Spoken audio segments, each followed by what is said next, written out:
घड़ी देखी है क्या तुमने? कब से ढूंढ रहा हूँ। हे भगवान, ये कैसे नालायक इंसान से मेरा पाला पड़ गया। तुम्हें घड़ी की पड़ी है, वहां तुम्हारा भाई सारे पैसे बर्बाद कर देगा। क्या मतलब? अरे मंदबुद्धि इंसान, तुम्हारा भाई तुम्हारी सारी मेहनत की कमाई पानी की तरह अपनी पढ़ाई में उड़ा रहा है।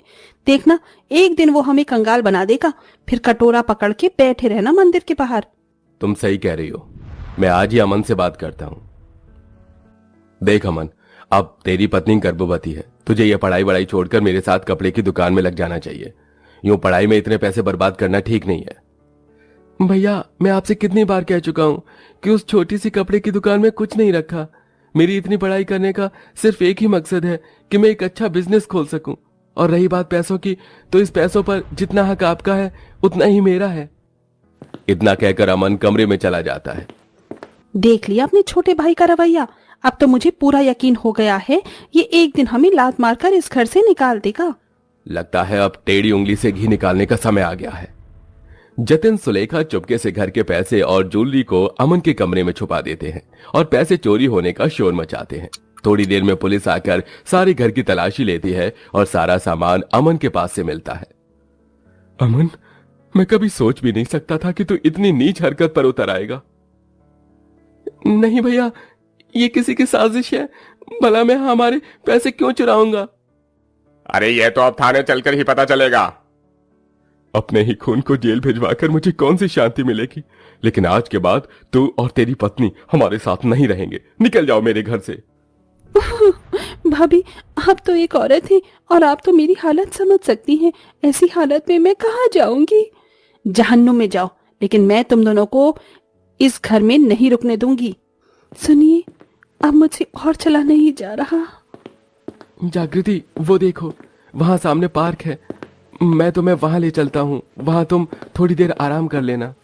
अमन जागृति को पार्क में ले जाकर एक बेंच पर बिठाता ही है कि तभी वहां मूसलाधार बारिश शुरू हो जाती है, जिसे देख अमन सामने बने जंगल में जागृति को संभालते हुए ले जाता है और एक बड़े पत्तों वाले पेड़ के नीचे जागृति को बिठा देता है और उसे पत्तों से ढक देता है।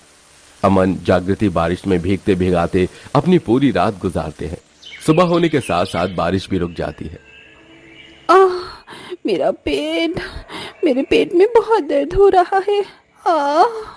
कल सुबह से तुमने कुछ भी नहीं खाया है, इसलिए तुम्हारे पेट में दर्द हो रहा होगा।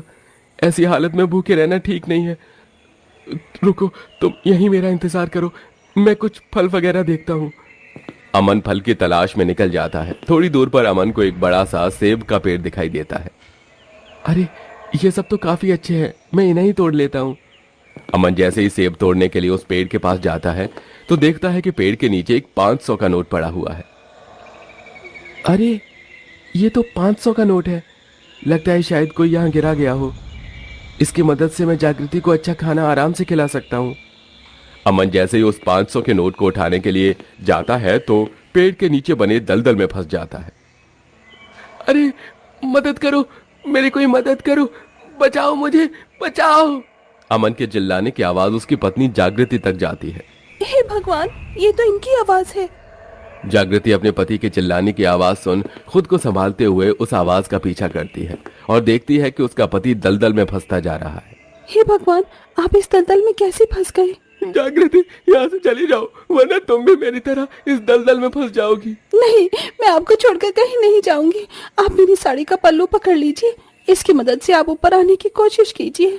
जागृति अपनी साड़ी का पल्लू अमन की तरफ फेंकती है, लेकिन अब अमन इस कदर फंस चुका था कि वो चाहकर भी ऊपर नहीं आ पा रहा था और धीरे धीरे अमन अब पूरी तरह से दलदल में समा जाता है। लेकिन अमन जैसे ही उस दलदल के अंदर चला जाता है तो एक अलग ही शहर में पहुंच जाता है। यह पूरा शहर 500 के नोट से बना हुआ था। यहाँ की हर एक चीज पैसों की बनी थी। ये सब देख अमन को अपनी आंखों पर विश्वास नहीं होता। हे भगवान, ये मैं कहाँ आ गया? ये शहर तो पूरा का पूरा पैसों से बना हुआ है। यहाँ के पेड़, घर, गाड़ी, यहाँ तक कि जानवर भी सब पैसों के हैं। जब मेरा सुहाग ही नहीं रहा तो मैं जीकर क्या करूंगी? मैं भी इस दलदल में कूदकर अपनी जान दे दूंगी। जागृति भी दलदल के अंदर कूद जाती है और अब जागृति भी उन पैसों की दुनिया में पहुंच जाती है। हे भगवान, ये शहर तो पूरा का पूरा पैसों से बना हुआ है। ये मैं कहाँ आ गई? लगता है अमन भी यही है। अमन, अमन कहाँ है आप? जहां अमन इस पैसों की दुनिया से बाहर आने का रास्ता ढूंढता है, वहीं जागृति इस पैसों की दुनिया में अमन को ढूंढ रही होती है। हे भगवान, ये मैं कहाँ आ गया? मैं यहाँ से कैसे बाहर निकलूं? न जाने मेरी जागृति का क्या हाल हो रहा होगा। इतना बोलता ही है अमन कि तभी उसके बगल में पैसों की बनी एक गाय, जो पैसों का ही चारा खा रही होती है, वो कहती है, अमन, तुम जादुई पैसों के शहर में हो। यहाँ से बाहर निकलना तुम्हारे लिए नामुमकिन है। आज तक जो भी शहर में आया है कभी वापस लौट कर नहीं जा पाया, लेकिन तुम जादुई पैसों के शहर में आराम से रह सकते हो। देखो, यहाँ चारों तरफ सिर्फ पैसा ही पैसा है।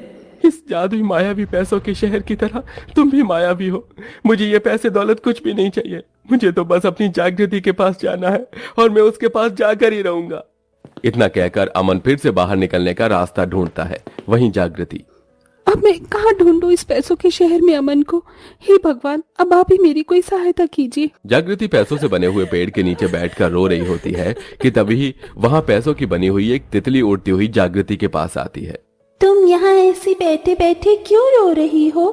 तुम्हें तो खुश होना चाहिए कि तुम पैसों के शहर में हो। मेरी मदद करो, मैं यहाँ अपने पति को ढूंढ रही हूँ। क्या कहा तुमने? तुम अपने पति को ढूंढ रही हो? अब तक तो तुम्हारा पति इतने पैसों को देखकर लालच में आ गया होगा और इसी शहर के किसी कोने में ऐशो आराम से अपनी जिंदगी जी रहा होगा। मेरे अमन मुझे कभी नहीं भूल सकते और मैं उन्हें ढूंढ कर ही रहूंगी। इतना कहकर जागृति फिर से अमन को ढूंढने में लग जाती है, लेकिन काफी देर होने पर भी ना ही तो जागृति अमन को ढूंढ पाती है और ना ही अमन बाहर जाने का रास्ता। अमन काफी ज्यादा परेशान होता है कि तभी उसे उस जादुई पैसों के शहर में एक बूढ़ी औरत दिखाई देती है, जिसे देख वो उस बूढ़ी औरत के पास जाता है। सुनिए, मैं न जाने कैसे इस जादुई पैसों के शहर में फंस गया हूँ। मुझे यहाँ से बाहर निकलने का रास्ता बताइए। मेरी पत्नी मेरा इंतजार कर रही है। इतने सारे पैसों को छोड़कर तुम भला अपनी पत्नी के पास जाना चाहते हो? तुमसे बड़ा बेवकूफ तो मैंने कहीं नहीं देखा। मेरे लिए सबसे ज्यादा जरूरी मेरी पत्नी है, समझिए आप, न कि ये पैसे। मैं खुद ही बाहर जाने का रास्ता ढूंढ लूंगा। कई घंटे इस जादुई पैसों के शहर में भटकने के बाद आखिरकार अमन और जागृति एक दूसरे के सामने आ जाते हैं। जागृति, तुम यहाँ? मुझे लगा कि मैंने आपको हमेशा हमेशा के लिए खो दिया, इसलिए मैं भी दलदल में कूद गई। जागृति, हमें बस यहाँ से जल्द बाहर निकलने का रास्ता ढूंढना होगा। वहाँ देखिए, वहाँ पर सीढ़ी है। लगता है उस सीढ़ी की मदद से हम लोग बाहर जा सकते हैं। अमन जागृति जैसे ही उस सीढ़ी के पास जाते हैं कि तभी वही बूढ़ी औरत आ जाती है, जो देखते ही देखते एक सुंदर सी परी के रूप में बदल जाती है। मैं यहाँ की रानी हूँ और ये पैसों का शहर मेरा ही है।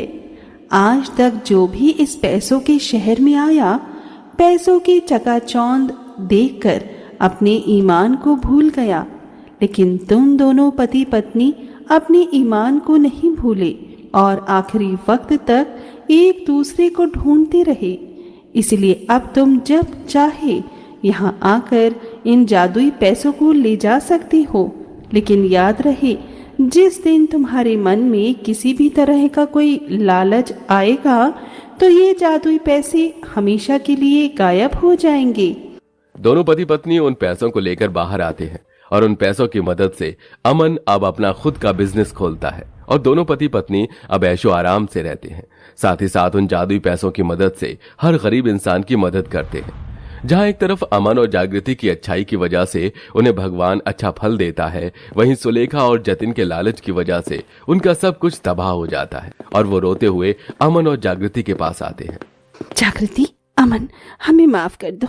हमने जो तुम्हारे साथ किया उसका फल भगवान हमें दे चुका है। हमें तुम्हारी मदद की बहुत जरूरत है। भगवान के लिए हमारी मदद करो। भैया भाभी, आपको हमारे सामने ऐसे हाथ जोड़ने की कोई जरूरत नहीं है। आज भी आप हमारे उतने ही जरूरी हैं जितने पहले थे। जागृति तिजोरी से ढेर सारे पैसे लेकर आती है और मदद के तौर पर सुलेखा को दे देती है, लेकिन सुलेखा जैसे उन पैसों को छूती है तो वो राख में बदल जाते हैं। देख लिया आप दोनों की बुराइयों का नतीजा। आज ये पैसे भी आपके कुछ काम ना आ सके। अमन जागृति की बात सुन सुलेखा और जतिन को अपनी गलती का एहसास होता है और वो वहां से चले जाते हैं। कुछ ही दिनों में जागृति एक सुंदर सी बेटी को जन्म देती है और अब लोगों की मदद करते हुए दोनों पति पत्नी खुशी खुशी